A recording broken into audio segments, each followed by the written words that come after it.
Joined right now by State Senator Erin Oban, who represents the Cathedral District in Bismarck. How's it going this morning? It's good. How are you? Good. Glad to have you back here, It Senator. also includes BSC, the capital. Yes. Whole lot of schools. A wide area there. Okay, very good. So let's get right into things here this morning. Okay. A couple resolutions to get into that you're a part of. One of them involves violent, disruptive behavior in classrooms. Tell us what you introduced and the status of that. Sure. Well, I'm a former teacher, so a lot of my friends and former colleagues are still teachers. And all across the state, we've been seeing escalating behaviors in kids, and it's really tied to the behavioral health needs of kids that are not being met. So it's creating significant challenges inside the classroom, both for those little ones, or big ones in some cases, and for their classmates and their teachers.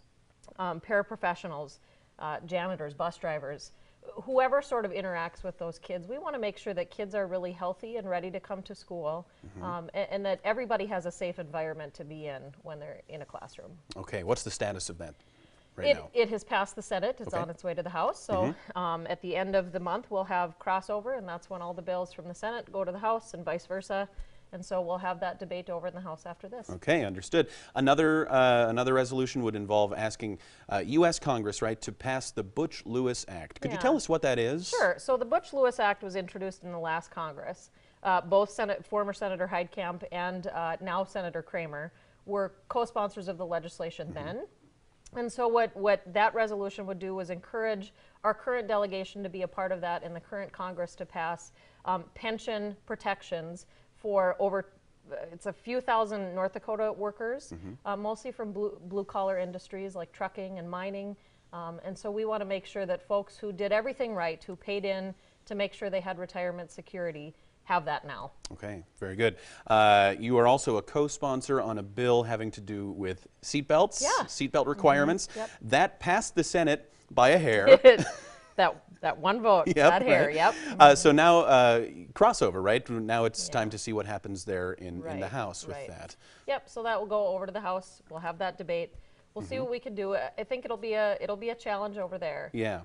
But from every discussion I've had, actually, knocking on thousands of doors right here in Bismarck, the number of people who brought up safety concerns with traffic was overwhelming. I was not expecting that. So I want to make sure I'm being a part of doing what my constituents set me to do. Okay, so a majority in the Senate might have to work a little bit to get it through the House, you think? We'll have our work cut out, that's for sure. Very good. So, we're about halfway through the session now, like you were saying. But it always seems like near the end of session, there are some last-minute things that start to happen. Do you have any sense of, what might slip in under the wire this year?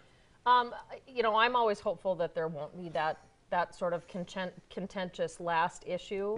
I don't know how the ethics bills will move through. I've been a part of the ethics commission or the ethics committee that was set up to discuss two bills, two competing bills. We did just pass that out of committee yesterday with unanimous bipartisan support. That's how I wish this stuff would go. And so we'll see.